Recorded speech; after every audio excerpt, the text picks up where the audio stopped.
என் பேத்தியை பார்க்கவே முடியலையா, அவ்வளோ மன உளைச்சலாக இருக்குது.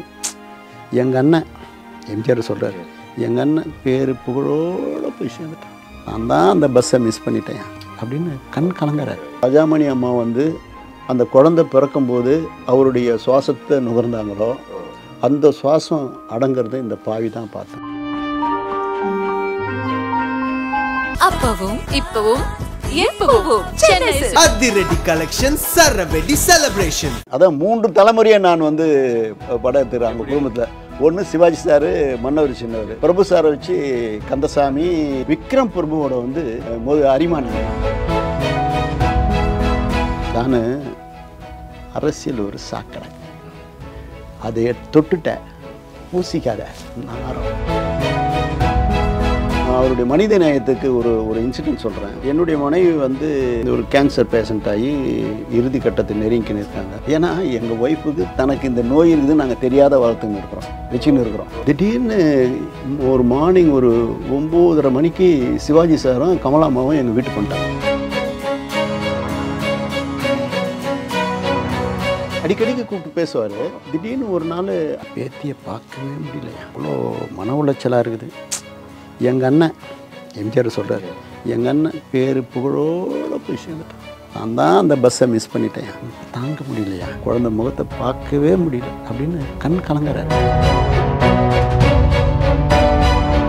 டாக்டர் வந்து ராம்குமாரை கூப்பிட்றாரு, நீங்கள் வந்து பார்த்துடுங்க, இது எடுக்க போகிறோம். வந்துட்டு கண் கலங்கி போயிடுறாரு. நான் தான் நிற்கிறேன். ராஜாமணி அம்மா வந்து அந்த குழந்தை பிறக்கும்போது அவருடைய சுவாசத்தை நுகர்ந்தாங்களோ அந்த சுவாசம் அடங்கிறது இந்த பாவி தான் பார்த்தேன்.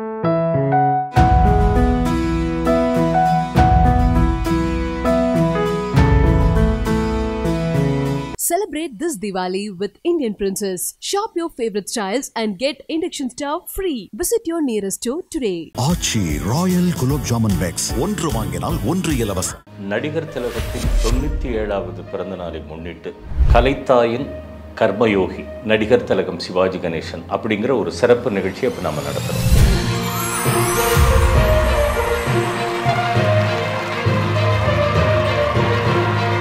இதில் கலந்துக்க போகிற சிறப்பு விருந்தினர் யார் அப்படின்னா, பல வருடங்களாக பல வெற்றி படங்களை கொடுத்து இப்பவும் அந்த வெற்றி சிம்மாசனத்தில் தன்னுடைய கடுமையான உழைப்பால் நிரந்தரமாக வீற்றிருக்கிற எங்களுடைய கலைப்புலி எஸ் தானு ஐயா அவர்கள். அவரை பேட்டி எடுக்கிறதுல ரொம்ப சந்தோஷம். வணக்கம் ஐயா. வணக்கம். உங்ககிட்ட முதல் முறையாக ஒரு நேர்காணலுக்காக வந்திருக்கேன். இது எனக்கே ஒரு புது அனுபவம், சந்தோஷமான அனுபவம். முதல் சந்திப்பு எப்போ ஞாபகம் இருக்குங்களா? அவரை வந்து முதல் நான் சந்திக்கிறது வந்து பல விழாக்கள் நான் சந்திச்சிருக்கிறேன். பட் நேரடியாக பண்ணது வந்து என்னென்னா, மன்னவர் சின்ன ஒரு படம் வந்து நான் எடுக்கணும்னு முடிவு பண்ணுறேன். அதில் வந்து சௌந்தர்யாவும் அர்ஜுனும் பண்ணியிருக்காங்க. சிவாஜி சார் அதில் அவங்க அப்பா கேரக்டராக பண்ணால் நல்லா இருக்குன்னு அப்ரோச் பண்ணும்போது, இதுவரெல்லாம் அவருடைய சம்பளம் ஹையஸ்ட் எதுவோ அதை நான் டபுள் ஆக்குறேன். அதுலேயும் நீங்கள்? ஆமாம், அதில் டபுள் ஆக்குறேன். அப்போ தான் முதல் ராம்குமாரை போய் பார்த்து அவரை மீட் பண்ண வைக்கிறாங்க. போனோன்னு மேலே உட்காந்தாரு, காலை தொட்டு கும்பிட்டேன். அதுக்குள்ளே என்னை பற்றியா நிறைய விஷயம் அவர் கேள்விப்பட்டு நிறைய அட்வைஸ் கொடுத்தாரு. அதெல்லாம் சில பேருக்கு காயம் வரும், சில பேருக்கு வருத்தம் வரும். எனக்கு கொடுத்த அட்வைஸ்லாம். ஸோ அவர் என்ன சொன்னார்னா, தானு அரசியல் ஒரு சாக்கடை, அதை தொட்டுட்டேன், பூசிக்காத நாரம், மூண்டு முகர்ந்துப்பார், மூக்கில் தான் ஒட்டும், தொடச்சிடலாம். எப்படிப்பட்ட ரொம்ப ஜாஸ்தியாக இன்வால்வ் ஆகாதுன்றது சுருக்கமாக சொல்கிறார். முதல் சந்திப்பில்? ஆமாம், முதல் சந்திப்பில் பூஜைக்கு வந்தார். முதல் அவரை வச்சு ஒரு சாங்கு எடுத்தோம். மன்னவர் சின்னவர் பண்ணும்போது அவர் வந்து படத்தில் நடித்து கொடுத்ததுக்கு உண்மையிலேயே அவருடைய ஏஜுக்கு அவர் வந்து இதில் பூஜை போடுறேன், காமராஜ் அரங்கத்தில் வந்து ஆளுயர மாலை காமிக்கிறேன் பாருங்கள், ஆளுயர மாலை போடுறேன், வந்தார், பண்ணார். அந்த படத்தில் வந்து இரவு நேரத்தை கால்ஷீட்டு ஸ்மோக்கில் பாடின்னு வர மாதிரி இருக்கும். அந்த பாட்டெல்லாம் அவர் பாடின்னு வருவார். ஸ்மோக்கில் இருமல் வரும், லங்ஸ் ப்ராப்ளம் அந்த நேரத்தில். அதை மீறி ஒரு தொழில் பக்திக்கு அந்த நடிப்பு இருக்குது. அவரை மாதிரி அவருக்கு கார் ஓட்டி முருகன்னு ஒருத்தர் இருப்பார். அவர் வந்து கார் ஓட்டின்னு வரும்போது நான் என்ன பண்ணேன், சரி நான் வந்து இசையமைக்கிறவன், நான் வந்து ஒரு காரணத்துக்காக ஒரு கோபத்தில் மியூசிக் பண்ணுறதையும் எழுதுறதையும் விட்டுட்டேன். ஆமாம். ஆனால் நடிகர் திலகம் என்னுடைய பாடலை பாடினேன் என்ன அப்படின்னு அவருக்கு ஏதாவது படம் கொடுக்கணுமே அப்படின்றதுக்காக என்ன பண்ணேன், ஒரு பாட்டு டைட்டில் சாங் எழுதினேன். மன்னவர் சின்னவர் மனசுக்கேத்த நல்லவர் மனசார வாழ்த்தி பாடுங்கடி எங்க மன்னவரை மனசார வாழ்த்தி பாடுங்கடி. அப்போ என்னென்ன கல்விக்கு செஞ்சு கொடுத்தது, என்னென்ன புகழ் மாலை சூட்டணுமோ அத்தனையும் சரணத்தில் வச்சு ஏற்றி, அப்போது முருகன் வந்து அப்பப்போ காரில் போய் அந்த புளிப்பு போட்ட எழுதின பாட்டை போடுறாங்க. கார் போயிட்டு வந்தால் என் பாட்டை கேட்பேன், புளி நல்லா தான் எழுதியிருக்கான் அப்படின்னு சொல்லி. இப்போ நீங்கள் கட்டபொம்மனை நடித்தவர் சின்ன வயசுல. ஆமாம். அப்படிப்பட்டவர் நீங்கள் கட்டபொம்மனை நேரில் பார்க்குறீங்க முதல் தருணம். அப்போ உங்களுக்குள்ள என்ன ஃபீலிங் இருந்தது? இல்லை, இனம் தெரியாத கிளேஸ் இல்லையா. இப்போ என்னுடைய மனைவி இருக்காங்களே, அவங்க பயங்கர Sivaji sir fan, Sarojadevi fan. கடைசியில் அவங்க இறுதி காலகட்டத்தில் கூட பார்த்தால் பசீரம் பாட்டு போட்டு தான் வீடியோ கேசட் போட்டு பார்த்துக்கிட்டே இருப்பாங்க. அவ்வளோ பெரிய. ஆமாம், அவ்வளோ பெரிய அவர் மேலே. அவர் பாட்டெல்லாம் கேட்டுனே இருப்பாங்க. உண்மையிலே சொல்ல போனால் என் பையன் பிரபுக்கு பிரபு ரொம்ப பிடிக்கின்றது பிரபு பேரை வச்சாங்க. சிவாஜி சார் குடும்பத்தில் அந்த பேரை சூட்டினது என் மனைவி தான். புது செய்தியாக இருக்கு. ஆமாம், இதெல்லாம் வந்து கிடைக்காத ஒரு செய்தி. அந்த மாதிரி இந்த படத்தில் நான் பழக ஆட்டோமேட்டிக்காக அந்த குடும்பத்தில் ஒருத்தராக ஆகக்கூடிய சூழ்நிலைக்கு நான் ஆளாக்கப்பட்டேன். அந்த குடும்பத்தில் வரக்கூடிய அத்தனை சந்தோஷ நிகழ்ச்சிகளையும் கஷ்டத்துலேயும் இதுலேயும் சந்தோஷத்துலேயும் நான் பங்கெடுத்துப்பேன். இப்படிலாம் இருக்கிற காலகட்டத்தில் அவருக்கு வந்து பிரபு சாரே வந்து என்னண்ணே எல்லாரையும் நான் தான் என்ன தான் ஓட விட்டீங்களே அப்படின்னு அப்படி இருந்தாலும் அவர் வச்சு கந்தசாமி படம் பண்ணேன். அவருக்கு வச்சு பண்ணேன். அவருடைய பேரன், அதான் 3 தலைமுறையை நான் வந்து படம் எடுத்துக்கிறேன் குடும்பத்தில். ஒன்று சிவாஜி சார் மன்னவர் சின்னவர், பிரபு சாரை வச்சு கந்தசாமி, விக்ரம் பிரபுவோட வந்து அரிமாநம்பி அவருடைய அதான் ஹையஸ்ட் கலெக்ஷனாக இருக்கும். அவருடைய முதல் படம் கும்கி கட்டுது இதுதான் ஹையஸ்ட் பிஸ்னஸாக இருக்கும். 100 நாள் வெற்றி படமாச்சு. அதுக்கடுத்தது வந்து துப்பாக்கி முனை எடுத்தேன், ஒரு ஆக்ஷன் ஹீரோ, அதுவும் நல்ல எனக்கு வெற்றி படம் தான். 3வது வந்து 60 வயது மாநிலம், அதுலேயும் அவர் 3 படம் எனக்கு பண்ணியிருக்காரு. ஸோ 3 தலைமுறை படம் வச்சு எடுத்த சிறப்பு எனக்கு தான் இருக்கும். அந்த 3 பேர் வச்சு சிவாஜி சாரை, பிரபு சாரை, விக்ரம் பிரபு வச்சு. இத்தனை கலைஞர்கள் பார்த்து நீங்கள் சிவாஜி சாரை எப்படி பார்க்குறீங்க? அதாவது ஒப்பிட முடியாத ஒரு ஒப்பிலக்கணம் அவர் தான். அது உயர் சிற்பி அவர். அவருடைய மனித நேயத்துக்கு ஒரு இன்சிடென்ட் சொல்கிறேன். என்னுடைய மனைவி வந்து ஒரு கேன்சர் பேஷண்ட் ஆகி இறுதி கட்டத்தை நெருங்கின்னு இருக்காங்க.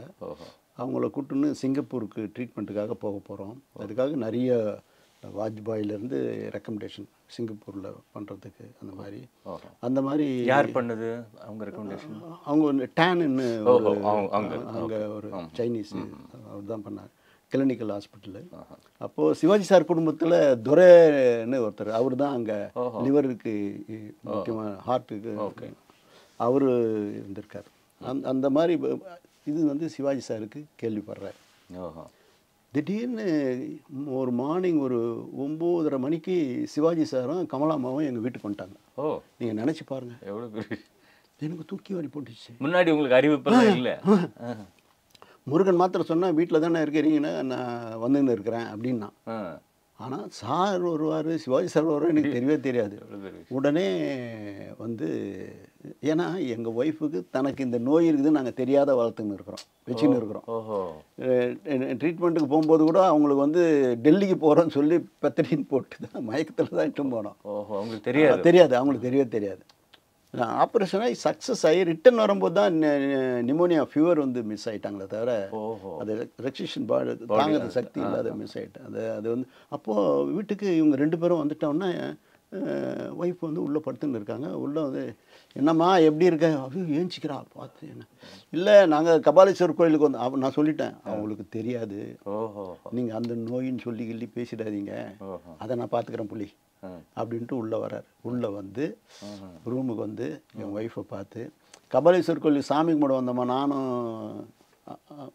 கமலாமாவும் வந்திருக்கோம், அப்படியே புலி வீடு பக்கத்தில் தான் இருக்குதுன்னு சொன்னோன்னே சரி புளியை பார்க்கலான்னு வந்தால் நீ இருக்கிற உடம்பு சரியில்லைன்னா சரி விஜயிச்சுட்டு போகலாமே நீ தைரியமா இரு எல்லாம் நல்லபடியாக இருக்கும் உடம்பு பார்த்துக்கோ.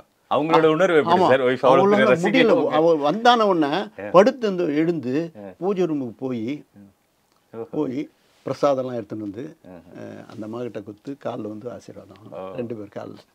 அதெல்லாம் வந்து மறக்கவே முடியாது. இதெல்லாம் யாருக்கும் நான் பேட்டியில் சொன்னதே கிடையாது. அந்த மாதிரி ஒரு சூழலில் அப்புறம் கொஞ்ச நேரம் உட்காந்து காஃபிலாம் சாப்பிட்டுட்டு நான் போயிட்டு வரேன், உடம்பு நீ பார்த்துக்கோ, தைரியமாக இரு, எல்லாம் நல்லபடியாக நடக்கும் அப்படின்னு சொல்லிட்டு என்னை காமிச்சிட்டு புள்ளி சந்தோஷமாக நான் வந்து எனக்கு மனசு கஷ்டமாக இருந்தாலும் எனக்கு இன்னும் நல்லா இருப்பாங்க, இன்னைக்கு நாளைக்குன்னு சொன்னதெல்லாம் இருக்காது, இன்னமும் நல்லா இருப்பாங்க.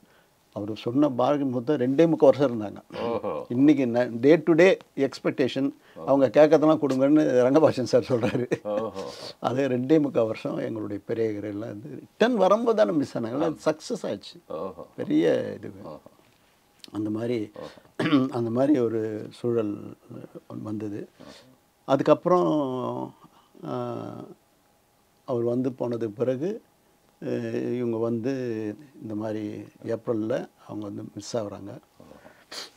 மிஸ் ஆன உடனே துக்கம் விசாரிச்சுட்டு அவரால் சங்கடமாக இருந்து வர முடியல, கூப்பிட்டு ஆறுதல் தொழில் சொன்னார். இதுக்கடுத்து அவங்க குடும்பத்தில் ஒரு சின்ன ஒரு ஒரு நெருடல்னால் அவங்க உறவினர் ஒருத்தர் காலக்கரகத்துக்கு போகிற மாதிரி ஒரு சட்டத்துக்கு உட்பட்டு சட்டத்துக்கு உட்பட்ட தண்டனைக்குள்ளாகப்படுறாரு. அவருக்கு மன உளைச்சல், அந்த குடும்பத்துக்கு மன உளைச்சல், தான் பேத்தியினுடைய கணவனுக்கு இப்படி ஒரு சூழல் வந்துடுச்சு அப்படின்னு ரொம்ப ஃபீலிங்கில் அவர் இருக்கார். திடீர்னு ஒரு நாள் அடிக்கடிக்கு கூப்பிட்டு பேசுவார், பரிமாறிப்பார். அவர் வந்து இறக்கிறதுக்கு 15 நாளைக்கு முன்னாடி எனக்கு ஃபோன் வருது, அண்ணா நீங்கள் எங்கே இருக்கேன்னு முருகன் கேட்குறான். தேவர் சிலை தாண்டா அண்ணா, அப்படியே ஐயா உங்களை வீட்டுக்கு வந்துட்டு சாப்பிட்றதுக்கு கூப்பிட்றாரு, உள்ளே வாங்க, வீட்டுக்கு வந்துட்டு போங்கன்ற. காலையில் வந்து காலையில் இல்லை, அந்த மத்தியான வேலை. உடனே தேவர் சிலையிலேருந்து நேராக போய் வீட்டுக்கு போகிறேன். அங்கே போனால் சிங்கப்பூர் டாக்டர் துரையும் இவரும் டைனிங் டேபிள், நான் புள்ளி இவ்வளோ லேட்டாக வர உட்காருன்னு சாப்பிட வச்சார். சாப்பிட்டாரு, துரையை அமுச்சிட்டாரு. இந்த வீட்டுக்கு போனீங்க. வீட்டுக்கு போனால் உடனே அப்படியே நான் டைனிங் டேபிள்லேருந்து இறங்கி வந்து வெளி வாசல் இருக்கு இல்லையா, வாசலுக்கு முன்னாடி, அதாவது வீட்டுக்குள்ளே ஒரு வாசல் இருக்குல்ல, சோபாவெல்லாம் போட்டிருக்கல, அங்கே ஒரு தூண் இருக்குல்ல, அந்த தூணுக்கு பக்கத்தில் இப்படி நின்றுங்கினார். நின்றுங்கினேன் வேசி இப்படி எடுத்து, புளி என் பேத்தியை பார்க்கவே முடியலையா, அவ்வளோ மன உளைச்சலாக இருக்குது. எங்கள் அண்ணன் எம்ஜிஆர் சொல்கிறார், எங்கள் அண்ணன் பேர் புகழோடு போய் சேர்ந்துட்டான், நான் தான் அந்த பஸ்ஸை மிஸ் பண்ணிட்டேன், தாங்க முடியலையா, கஷ்டமாக இருக்குதுயா, என்ன சொல்கிறது, என்ன செய்யுது, அந்த குழந்தை முகத்தை பார்க்கவே முடியல அப்படின்னு கண் கலங்குறாரு. கண் கலங்கி சரி புளி போயிட்டு வா அப்படின்றாரு. நான் தொட்டு கும்பிட்டுட்டு அப்படியே நான் வந்து வெளில கிளம்புறேன். அப்படியே கனத்த இதயத்தோடு தான் வெளில வரேன். ஏன்னா ஒரு மனிதர் தன் உள்ளத்தில் இருக்கிறத கொட்டுறதுக்கு ஒரு இடம் வேணும்னு என்ன தேர்ந்தெடுத்தார் பார்த்தீங்களா. அதுவும் சாப்பாடு போட்டு எனக்கு இந்த செய்தியை சொல்கிறார். இதெல்லாம் வந்து யாருக்குமே திரையுலகில கிடைக்காது. அதுக்கு என்ன காரணம் நினைக்கிறீங்க? இல்லை, என்னை நேசித்தது தான் அவர். நான் அவரோட பயணித்தது, அவர் கவனிச்சுக்குது. அதனால் அதை நான் அவரை வந்து இதில் ஏவிஎம் கார்டனில் வந்து அந்த பாட்டு எடுக்கும்போது அதை அவரை நான் கவனிச்சுக்குது. அவருக்கு என்னுடைய சின்ன சின்ன அளவு செலவுலாம் இருக்குல்ல, அதெல்லாம் சரி பண்ணுறது அவர் ரசிப்பார் மனசுல. ஆனால் வெளில சொல்ல மாட்டார், காரில் போகும்போது தான் சொல்கிறார், புலி வந்து பயங்கரமாக கவனிக்கிறான் நம்மளை, அவன் பசங்கள்லாம் நல்லா கவனிச்சுக்குதுங்க. என் பெரிய பையன் பரந்தாமனும் அவர் நல்லா கவனிச்சுப்பான். பெங்களூரில் ஷூட்டிங், பெங்களூருக்கும் வராரு.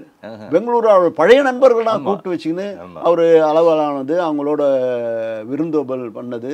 இது கேரேஜ் அம்மா கூட அதில் அவங்க மிஸ்ஸஸ் தான் நடித்தாங்க. அது அவ்வளோ நல்ல ஒரு பலன் அது. அதெல்லாம் இருக்குது, அப்படிலாம் பண்ணவர். அதுதான் என் மேடு அவர் ஒரு தனிப்பட்ட இது. ஏன்னா நான் அதிகமாக ஷூட்டிங் பண்ணலாம், இவருக்காக டெய்லி அட்டன் பண்ண ஷூட்டிங் அந்த படம் தான். நான் அதிகமாக ஷூட்டிங் போக மாட்டேன். இந்த மற்றவங்களுக்கு பண்ணும்போதெல்லாம் அதில் ரொம்ப ரேரு. இந்த மாதிரி சூழ்நிலை இருக்கும்போது இப்போ தான் நான் ஒரு சூழ்நிலைக்கு வரேன். இப்போ இறுதி கட்டத்துக்கு வரேன். 15 நாள் அவர் இறப்பதற்கு முன்னு தானே இந்த சம்பவம் நடந்தது. ஆமாம். 14வது நாள் 15வது நாள் வந்து அவர் 2 நாளைக்கு முன்னாடியே அவரை ஹாஸ்பிட்டலில் அப்போலோவில் அட்மிட் பண்ணுறாங்க. எனக்கு வந்து தகவல் வருது, டைம் பாபு சொல்கிறேன், அந்த மாதிரி சாருக்கு உடம்பு சரியில்லை, அப்போலோவில் அட்மிட் பண்ண நான் போடுறேன்.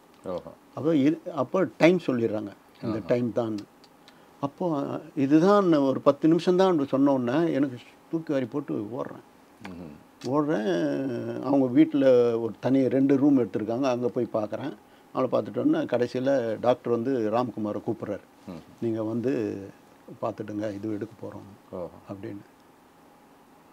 அவர் வந்துட்டு கண் கலங்கி போயிடுறாரு. நான் தான் நிற்கிறேன். நான் கூடவே போகிறேன். இறுதி மூச்சு எப்படி ராஜாமணி அம்மா வந்து அந்த குழந்தை பிறக்கும்போது அவருடைய சுவாசத்தை நுகர்ந்தாங்களோ அந்த சுவாசம் அடங்கிறத இந்த பாவி தான் பார்த்தேன். இது வந்து கொடுமை. இது எந்த சூழ்நிலை எனக்கு வரக்கூடாது, அந்த சூழ்நிலைக்கு நான் தள்ளப்பட்டேன். அப்போது அதை எடுக்கிறாங்க, அது அடங்குது, ஆத்மா குளிருது போய் காலை தொட்டு கண் கலங்கி கும்பிட்டுட்டு கடைசியாக பார்த்த ஒரே ஒரு பெரிய பாக்கியம் அது. பஸ்ஸை மிஸ் பண்ணிட்டேன்னு சொன்ன பாருங்க. அவர் மனசு வர எங்கள் அண்ணன் நல்ல பேர் புகழோடு போய் சேர்ந்துட்டான், நான் தான் அந்த பஸ்ஸை மிஸ் பண்ணிட்டேன் அப்படின்னு சொல்கிறேன். அப்போ அவர் மனசுக்குள்ள தான் ஏன் இன்னும் வாழணும், என்னுடைய பேத்தி வந்து இப்படி கஷ்டப்படுறாள, இதெல்லாம் நான் பார்க்கணுமா அப்படின்னு அவருடைய உள்தாக்கம் அதுதான் இருக்கும். அது தவிர வேற எதுவுமே கிடையாது. பெரிய குடும்பஸ்தன்ல சார், அவர் பெரிய குடும்பத்தோட எல்லாரோட இருக்கிறவர், எல்லாரையும் அரவணைச்சு பார்க்குறவர் இல்லையா, அப்படி இருக்கு. அப்படி ஒரு சூழல்ல நான் இருந்து அதுக்கப்புறம் இறுதி கடந்துன்னு இறுதி யாத்திரை அதெல்லாம் வந்து அப்ப பார்த்தப்போ உங்க மனநிலை என்ன சார்? என்ன அப்படி ஒரு விஸ்வரூபமா பார்த்தவர் இப்போ சொன்னேன். அந்த இதுதான் இப்போ நான் சொன்னேன், ஒரு ராஜாமணி அம்மா வந்து முதல் அவரை ஈண்டெடுக்கும் போது அந்த சுவாசத்தை வந்து எப்படி நுகர்ந்து சந்தோஷப்பட்டிருப்பாங்க. அந்த சுவாசம் குளிரும் போது இந்த பாவி நான் இருக்கிறேன். வரலாறு சார் இது. யாரும் வரமாட்டேன்ட்டாங்க. இவர் வந்து நின்று பார்த்துட்டு எடுக்கிறதுக்கு முன்னே ஓடுறாரு.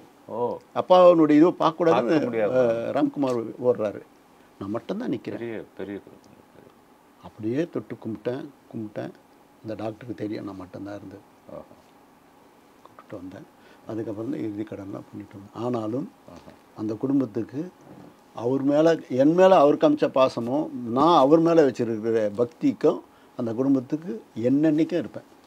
என்னன்னைக்கு அது ஒவ்வொரு காலகட்டத்திலையும் அந்த குடும்பமும் ஒவ்வொரு நாளும் பிரபு சார் மாத்திரம் விடவே மாட்டார். அப்பப்போ ஒரு செய்தியை போடுவார், ஒவ்வொரு துணுக்கு அனுப்புவார்.